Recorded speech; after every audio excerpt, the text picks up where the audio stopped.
Thank you for coming over for another episode. I've noticed that the Japanese population is declining again, as usual. And we've always talked about how the economy relies on the population, whether it would be for labor force, what have you, or consumption. And since the latest population report came out, I thought we could discuss over this. Sure.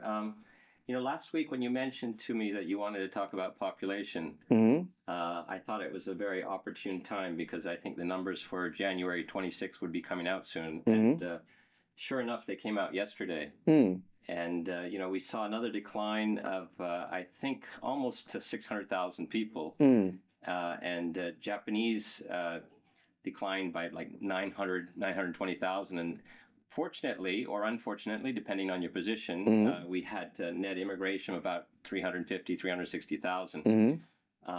But we see a continuing decline for the last since 2008. Mm. 2008 was the peak, Mm. and ever since then the population has been declining. And the saddest part is Mm. that this is an issue that I've been looking at since the mid 90s. Mm. And not only me, but many economic reviews and Keidanren, the business Right. organization.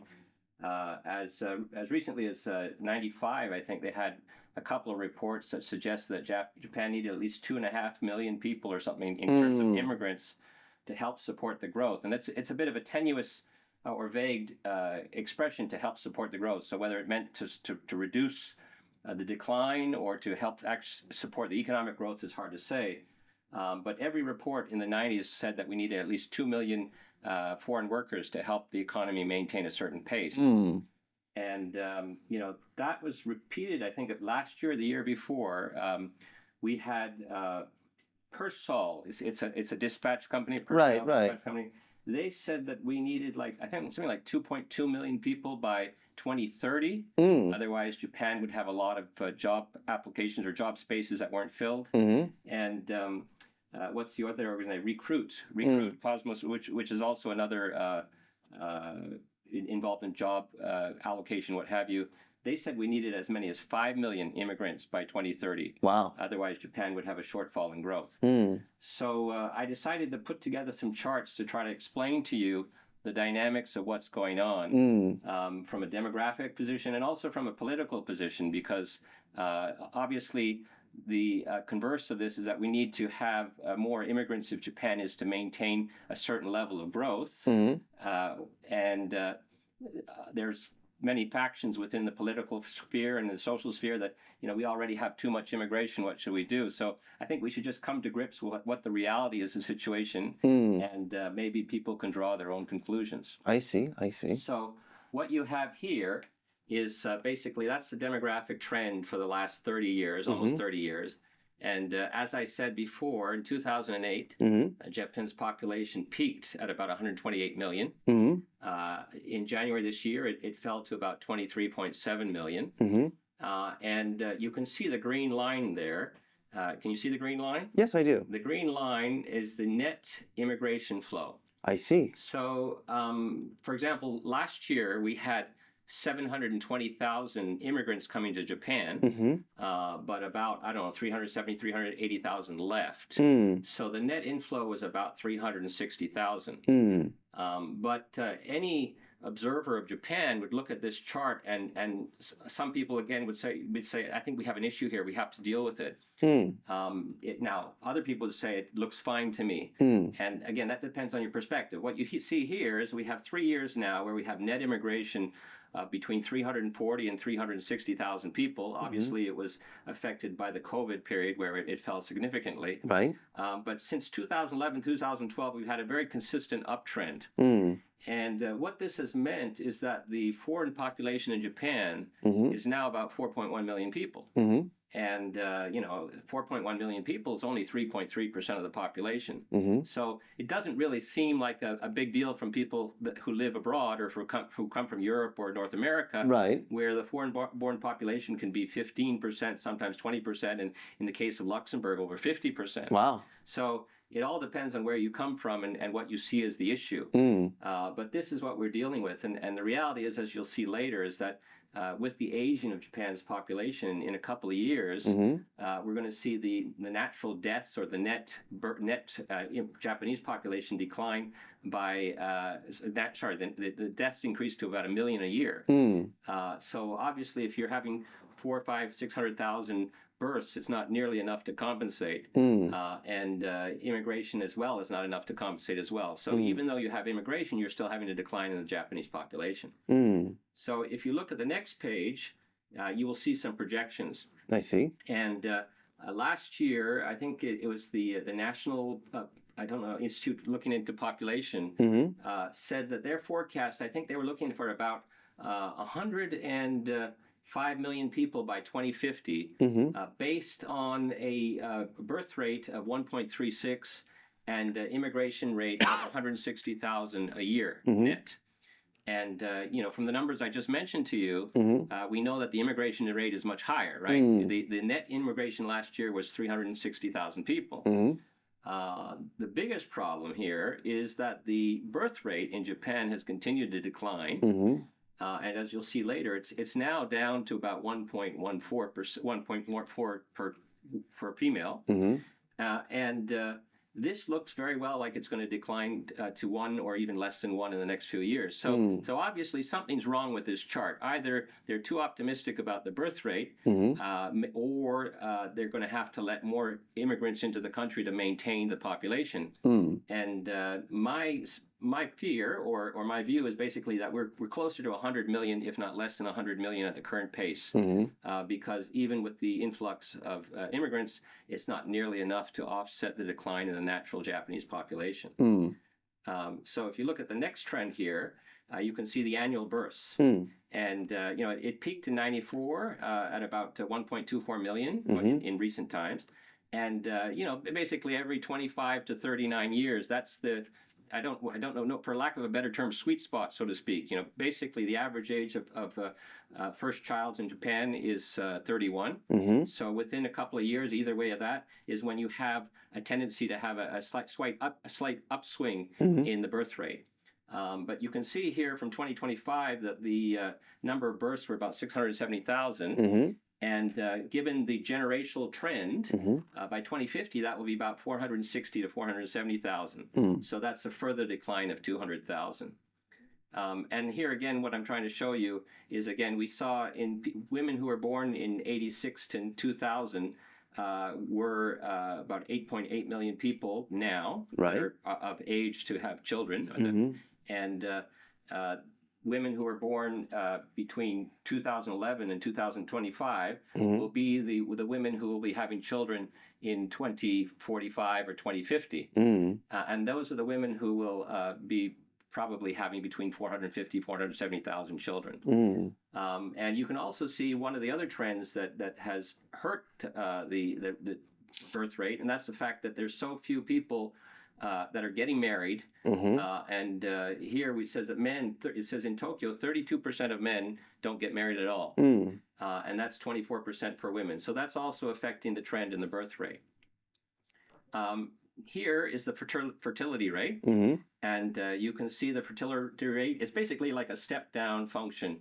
It comes down, goes up a bit, and then comes down again. And again, that's a function of the sweet spot, the 28 to 33-year-olds coming into the mainstream during that period. I see. But again, remember that just a couple of years ago, the forecast from the Population Forecast Agency was about 1.3 times or 1.3 children per female, and we're at 1.14, and it's very likely that this will be going down gradually over the next 5 years, and then I think we'll do another step down function where it will go down towards 1. Okay. So there's no way that we can come anywhere close to 105 million population by 2050 if we are to maintain our current immigration level. This is a OECD fertility index, and it basically shows you the fertility of the different countries or the fertility rate.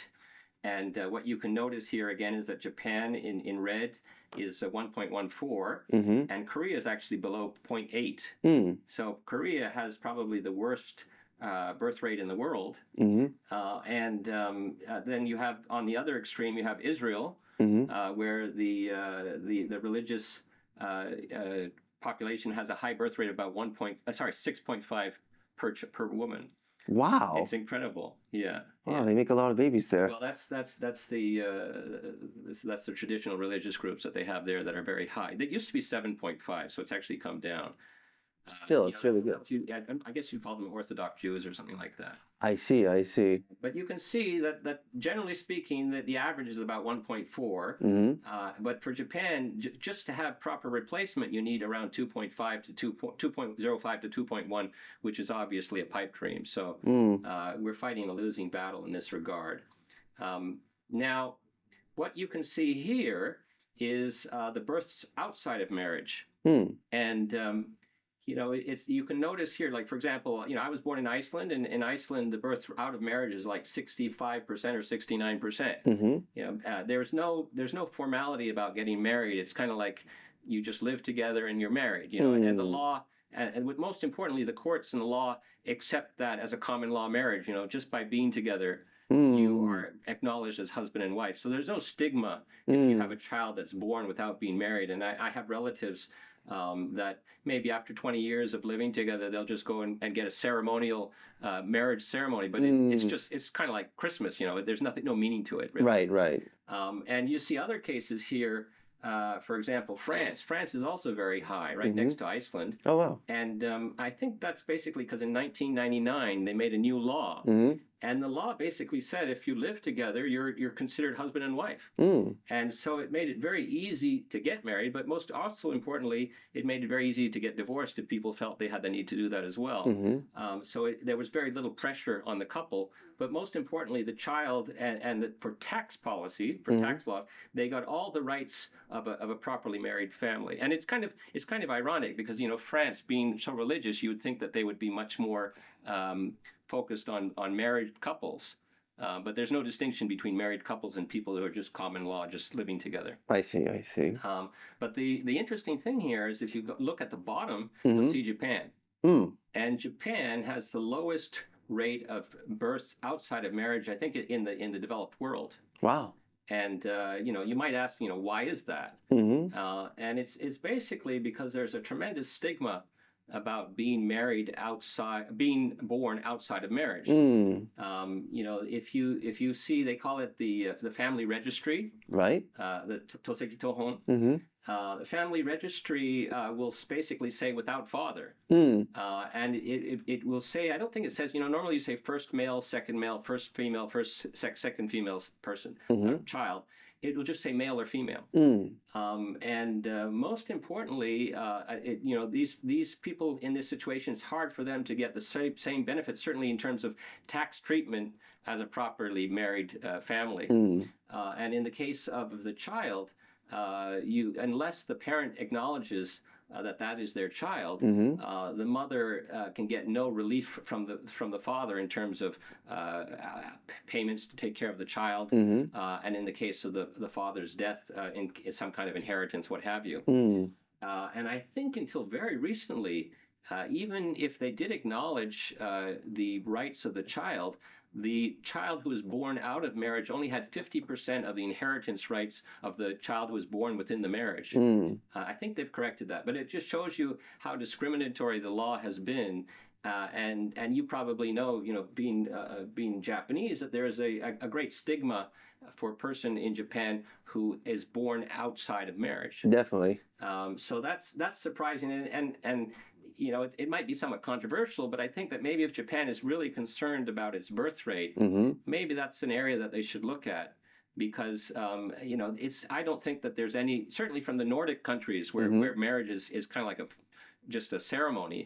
I think it doesn't have any impact on the upbringing and the love within the relationship, whether there's a formal marriage ceremony or whether it's just the fact that they've been living together and they bring up the child. And maybe that would put less pressure on women. Maybe they say, I don't want to be in this situation. What if I want to leave or something like that? Or of course, if I have a child and the child is going to face discrimination, it's going to be hard for me to get financial aid and what have you. There probably, if the rules were a bit lax or if the treatment was a bit more generous, we'd probably have quite a few more births outside of marriage. Again, depending on your religious tendencies, you might say that's a good or bad idea, but in terms of a pragmatic attitude towards Japan's demographic problem, I think that's a possible solution.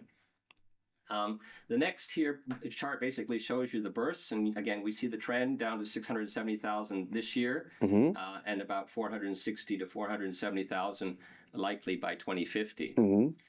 And then we go on to the next chart, and this is just the trend in natural deaths or natural change in Japanese. And you can see from the red bar going down here that starting in 2028, we will have a net decline in the Japanese population. It's a Japanese-only population of about 1 million plus. Okay. And this year is the first year, I think, that the Japanese population fell below 120 million. Remember again that we have about 4.1 million foreigners, which are about 3.3% of the Japanese population. But Japanese alone are already in a couple of years going to be having a decline of 1 million people. And that's net, sorry. I see. Now, we can get a bit, the whole argument can get distorted because we're looking at a general population, right? Okay. But remember, I think it's over 30% of the Japanese population are already over 65. And in terms of Japan's growth prospects, then we really have to look at I think it's the Ministry of Labor or Health and Education has a definition from the working age population 15 to 64. And if we look at this population today, it's only already around 73 million. And the estimates are that it will be somewhere around 55 million by 2050. But again, I think this is a very optimistic forecast, and I think we'll probably be closer to 52 million, if not less. So, you think of that.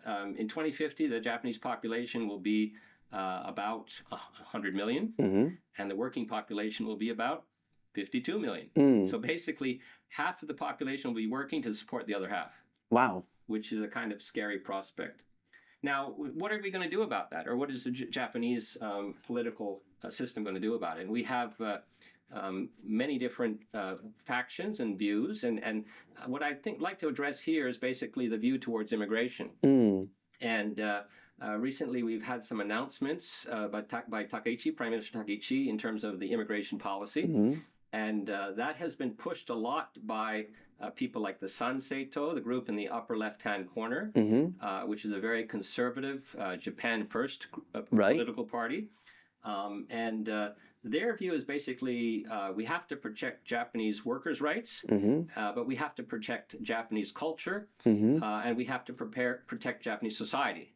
So it's maybe a slightly extreme. It's definitely Japan First.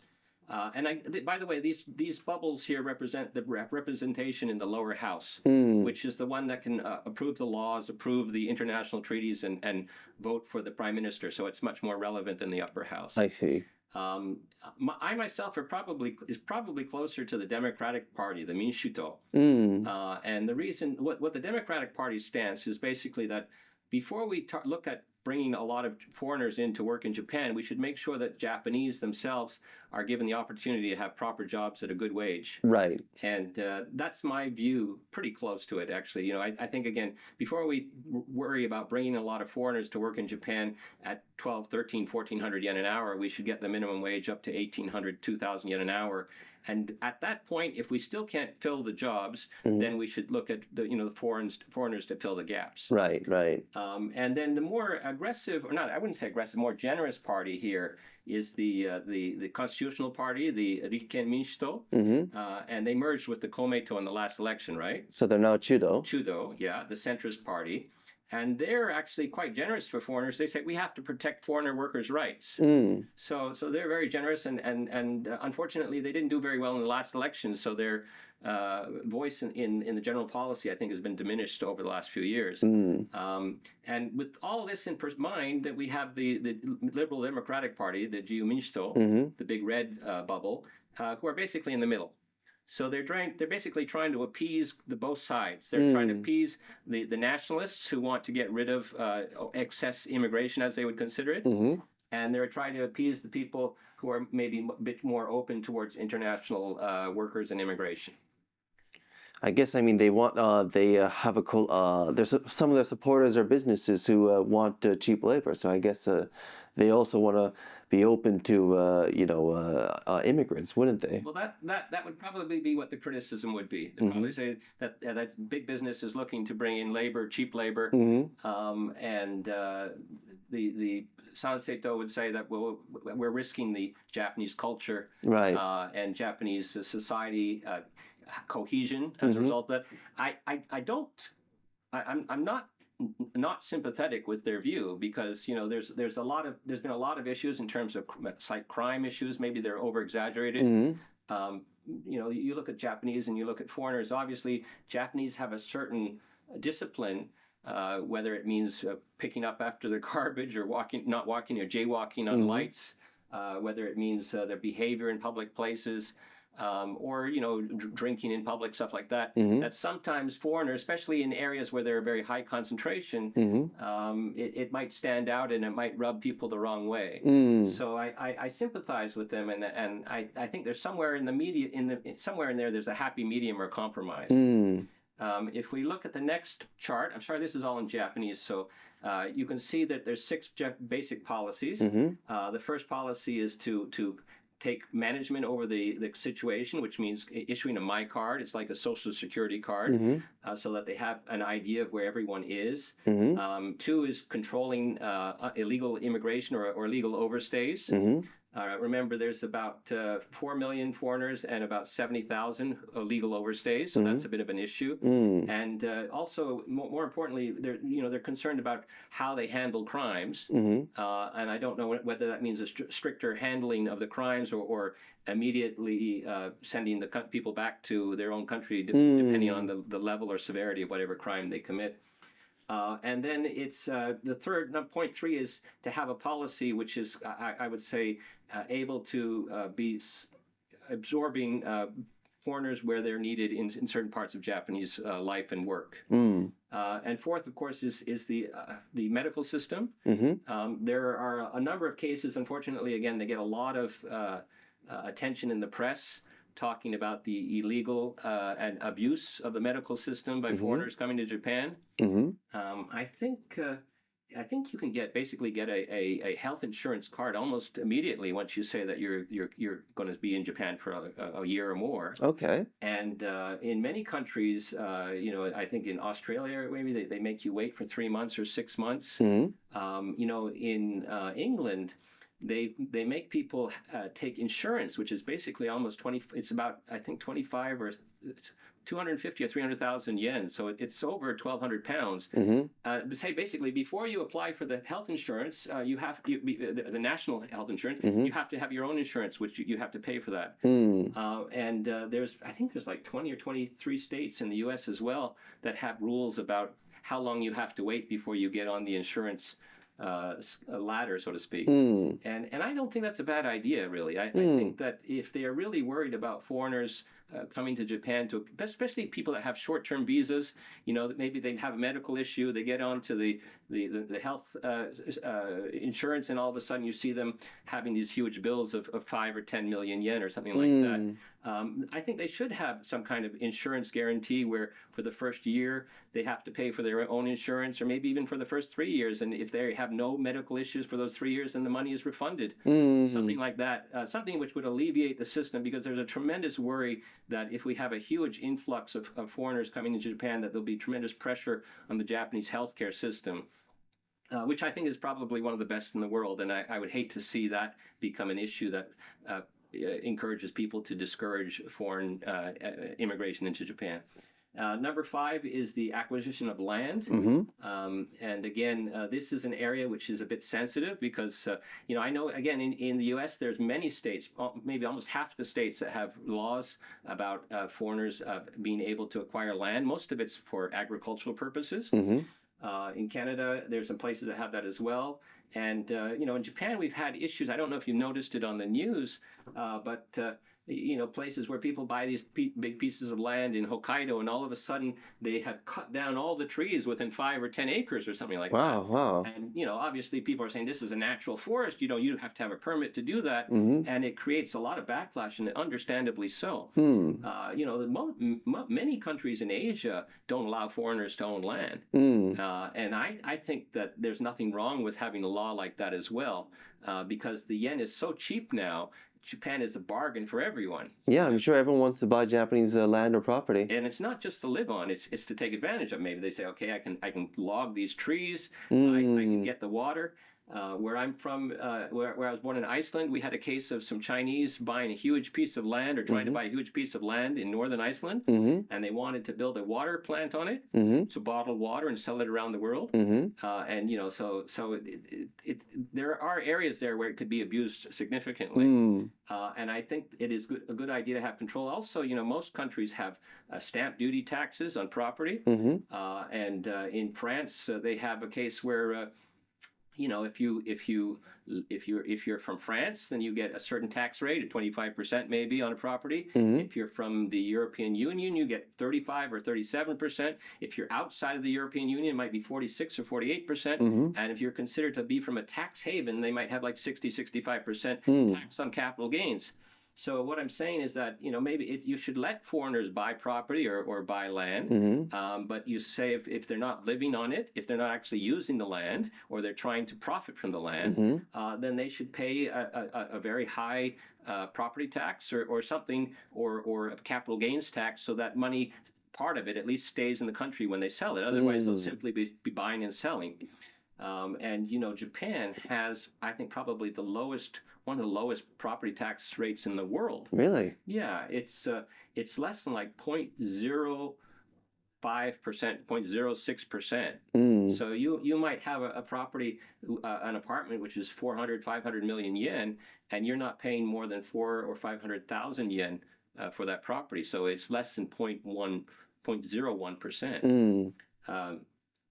So there's issues there that will be dealt with, and hopefully they'll be fair to everyone, and certainly fair to the Japanese, who don't have the buying power and are often finding themselves in a situation where their piece of land or property, or certainly resorts. Resorts is a big area now where you see a lot of foreign money coming in to buy resorts that are bought out from under them, and so the Japanese become workers in their own country for a foreign capital of foreign equity.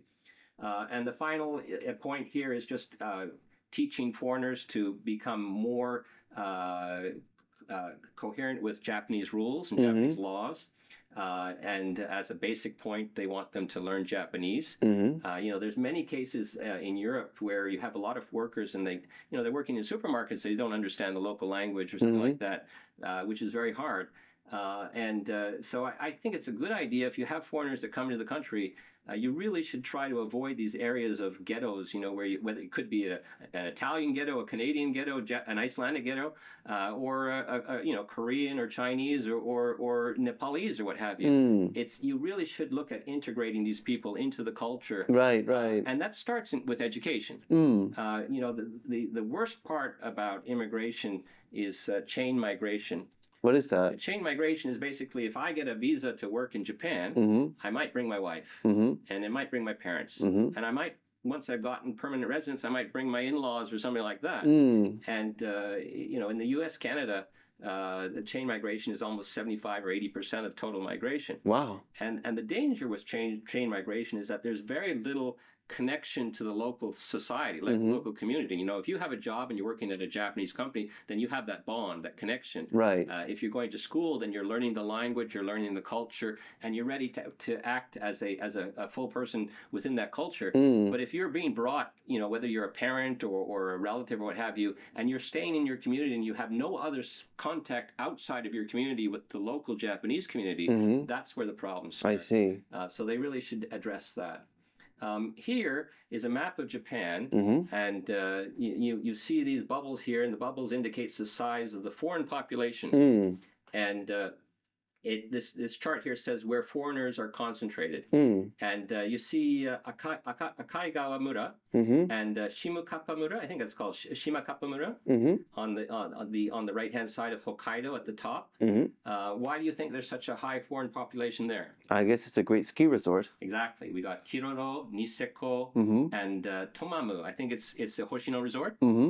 And that's another reason why I really don't like the inbound policy where we try to grow Japan by growing the number of foreigners, because these are resorts that basically cater almost half to foreigners and Japanese. And I don't see why we can't have Japanese from the rest of Japan come and work in these resorts in Hokkaido, providing that they get a decent wage. Right. And again, where I came from in Canada, we had a huge influx, always from the East Coast going to the West Coast to work in the resorts in the Rocky Mountains. I'm sure that there's a lot of Japanese younger people from all parts of Japan that would love to work in a ski resort where they get to ski on holidays or something like that. They just don't have the opportunity. And the thing, these numbers here are actually probably a bit out of date. I think the numbers that were reported yesterday show even a higher percentage. Here it says 20% of the local population, 27%. Some of these places are 25 to 30%. And remember, that's the total population. So the people that come and work here are actually generally in their 20s. So you might have 40% or more of the people in the 20s that are foreigners. So that completely distorts the situation. I think one of the resorts had applied to build a dormitory for like 1,200 people. Wow. So you can imagine the distortion and the disturbance that causes the local community. There's the economic benefit, but then there's the social ripples that one has to consider as well. And you can see here, there's Oizumi-cho, with 21.3%. That's in Gunma. Do you know what that's from? I'm not sure. I guess Gunma, they also have ski resorts? Well, no, not ski resorts. That's where the Subaru factories. There's a lot of Brazilians working in the factories. These are Brazilians, second generation Brazilians, originally parents from Japan. And that's the same case for Aichi Prefecture with Toyota for Toyota. Brazilians working there. And then we have, of course, what is that? Minamimura? I don't know if that's Minami Makimura, I think it's called, 21.5%, and Kawakamimura, which are in Nagano. And what would you think is in Nagano? What is in Nagano? Agriculture. Oh, really? Yeah, agriculture. So those are other, Vietnamese, Indonesians would be the primary foreigners that would be working there. Okay. So that gives you an image of what it's like there. And then if you look on the right here, you can see the 23 wards of Tokyo. And, Shinjuku. I'm sure if you've been to Shinjuku recently, you think there's a lot of foreigners. Oh, always. What did it say? Did it say that foreigners between the age of 20 and 30 were more than the local population? Oh, really? It was an incredible number. Chinese, Koreans, what have you. I see them running for local elections. Yeah. So they become a part of the society, which is fine. But you have to make sure that they're integrated into the society, and that starts from school age. And if they have kids, they should be in the Japanese schools so that they really understand the culture and are part of it, and not kind of like just living on the land and disconnected from it. And Edogawa is a really the part here on the right is a real interesting case in point. Edogawa is on the Tozai line, and the Tozai line has very good access to central Tokyo, to Otamachi. And around 2000, we started to see an influx of Indians coming. Oh, really? And people joke it's because they all came to work in IT, and they were working in central Tokyo. So it was a relatively cheap place to live and commute to Tokyo within 20-30 minutes. And I think now there's like 8,000 or 10,000 Indians that live there in Ishikasai. Wow. And there's also a lot of Nepalese, and they have their own schools. About 3 or 4 years ago, they started their own schools. And this is good and bad. It's good that they have schools, but bad because it maybe hurts the integration with the foreign population into the local population. So I don't know how desirable that is. And they also have the element where there are certain social rules or social norms that the locals might complain, saying that they're not being followed. So there's also always a bit of tension in that regard. See. This next chart here shows you the foreign-born and foreign nationals across the OECD, and you see the case of Luxembourg at the top, 50% foreign-born and 47% foreign nationals. Why? Because anybody who lives in the Schengen area has little incentive to become a local national, right? Because they can keep their foreign citizenship and they have the full rights and benefits in the local country. Right. So if I'm from Poland or Romania, I can go to Iceland, and there's no reason for me to become Icelandic because I have the full rights and benefits of an Icelander, whether it be education, healthcare, what have you, by being in the Schengen area. What I would draw your attention to here again is that Japan is the only country here that has an actually higher foreign citizen rate than foreign-born rate. What is that? Well, I guess it's people, if your parents were from Ireland and you have 2 or 3 kids or whatever, they would be Irish. They wouldn't be Japanese probably. They would be both, but Japan forces you to choose. And maybe in the case of Koreans who have children who are born here, they choose to keep them as Koreans or what have you. I see. But it is an anomaly, and it's not really desirable. I think you'd rather have to a certain extent, you'd rather have the number of foreign-born being higher than the number of foreign nationals, which means that you'd have some of those foreign-born people becoming citizens of the local country. Right. If we look at the next chart, we see what is driving the population change, and you see here, this is for per 1,000 population. So 0.75% of the population declines every year in Japan, natural Japanese population, and we only have an influx of about 0.25% from the foreign immigration. So it's not enough to offset, and it's one of the only countries where the foreign immigration is not offsetting the decline in the local population. And conversely, you have cases where, like Canada or Iceland, where you have 2% annual growth in the foreign population, the immigrants, and very small 0.5 or 0.1% in the case of Canada of the local population. And this is the other extreme, and we have problems here as well. Because Canada, I've seen in the last 3-4 years, I've seen an influx of temporary workers and students of about 4 million people, which is about 10% of the population. And it's created housing issues. It's created issues with healthcare. And they've decided to cut back, and they're trying to reduce that by to about 5% in the next couple of years. And so people look at Japan, and maybe they look at Canada as the extremes, and they say, well, we don't want to become like Canada, but maybe Japan is probably too stringent, too strict. If we look at the next chart, we see what the growth comes in the last 10 years, where the growth has come from in terms of immigration and in terms of GDP per capita. And again, you see Canada here at 16% out of 20%. So 80% of the growth has come from immigration. And Ireland, we see here it's 14% out of 69. That's distorted because GDP per capita is because the foreign companies keep their offices in Ireland, so it makes the GDP look really high. Right. It would look like 140,000 a year, but it's about half of that, maybe 70,000. But then again, you have Korea. Korea, the local population is minimal, but the productivity is so high, the productivity growth is so high that the actual real per capita GDP has grown 29% in the last 10 years. But again, at the bottom of the list here, we have Japan, where we've had productivity of about 9% in the last 10 years, but 3% decline in the population. So real GDP per capita has declined. Real GDP growth has only increased by 6%.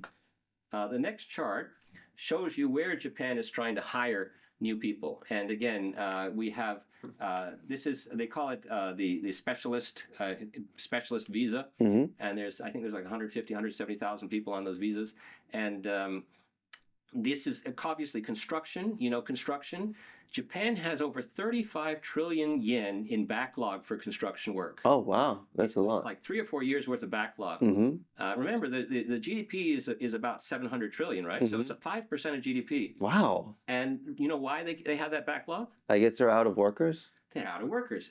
In 95, Japan had 6.5 million workers in construction. Today they have 4.5 million. Okay. They can't fill the jobs. And there's not many 65-year-olds or 70-year-olds that want to do work on scaffolding outside of buildings, at 30 stories up. Right. And that's why I don't remember if I have it here. I think I do actually. The job offers per applicant are like 9 to 10 times for those kind of jobs. They just can't find the people. So that's what they're trying to fill with foreign workers. They also have here the blue dot there, all areas of construction, they say, and care services. Obviously, nursing homes, elderly care is an area where a lot of foreign workers are used.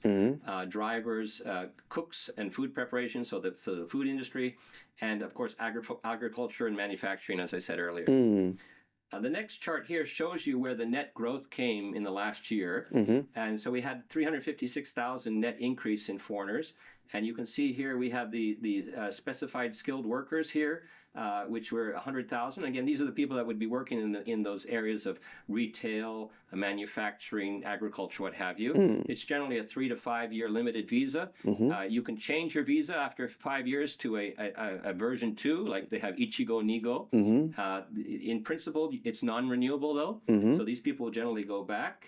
Well, a lot of them will go back.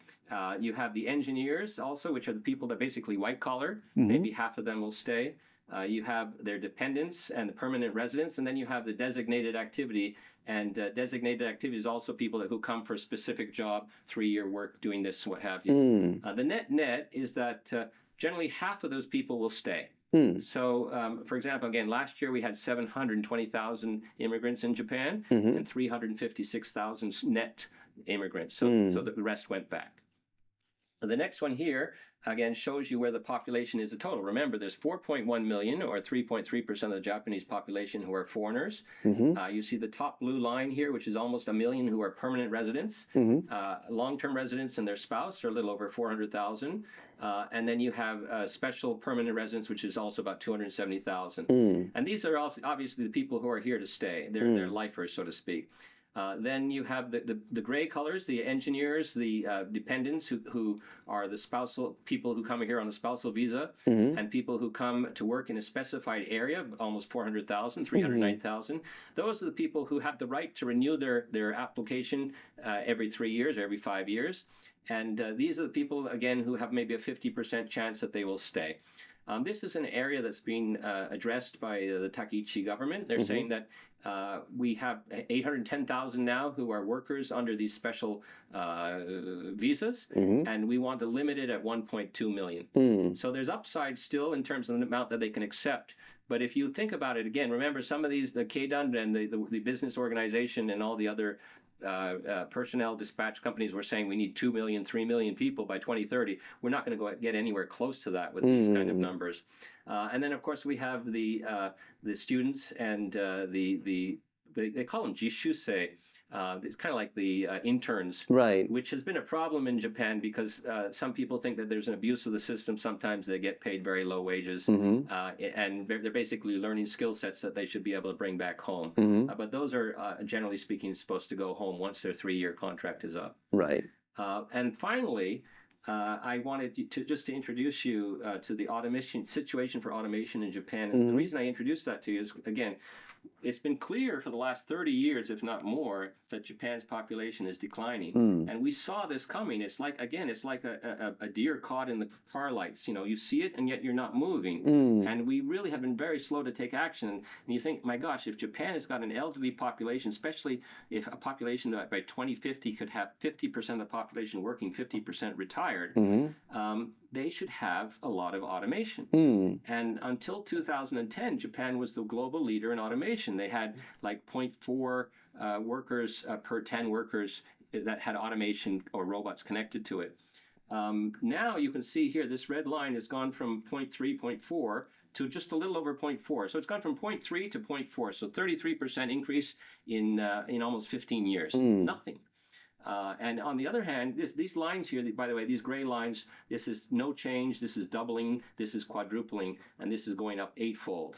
And you can see that Korea has quadrupled the number or the automation per labor worker in the last 14, 15 years. And China, again, has also gone from virtually nothing here to the same level or slightly higher than Japan. So Japan really has a number of issues they have to address.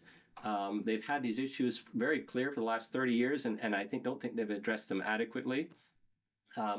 From the numbers that I showed you earlier, it's probably unlikely that Japan will have 105 million population in 2050 if the current political environment is intact, because obviously the political environment right now wants to limit the net immigration to about 250,000 a year. We're already over 350. But that, again, was on the premise of births at 1.34. We're nowhere near that. We're about 1.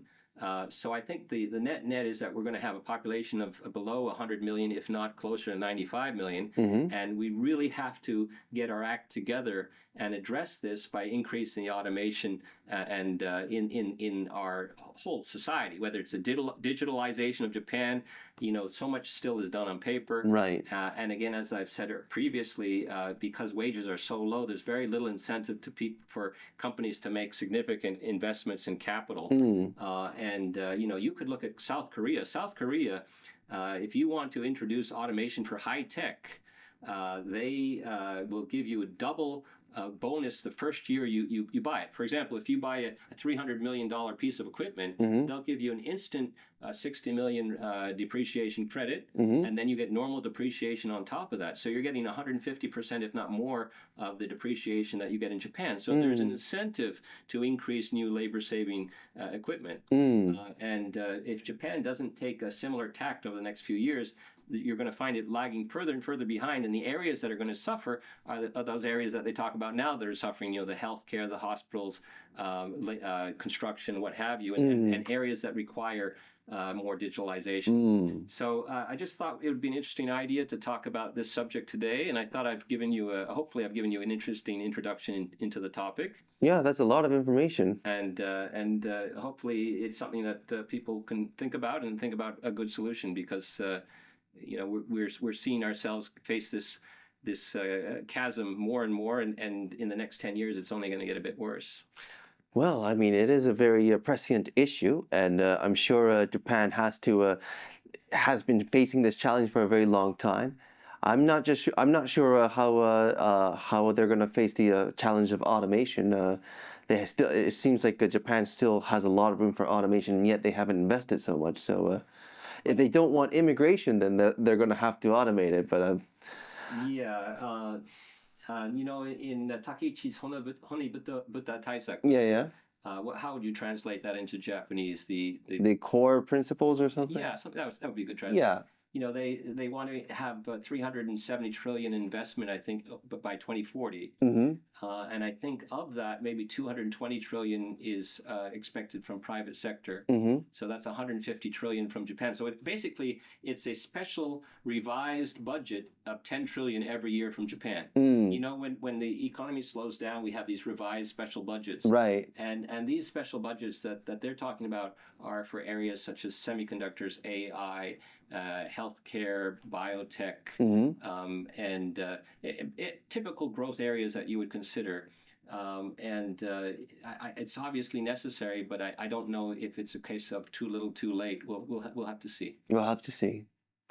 Well, that was a very fascinating subject. Thank you again for bringing all these slides, and I hope this sparks a lot of a conversation on this subject. My pleasure. Thank you. Thank you.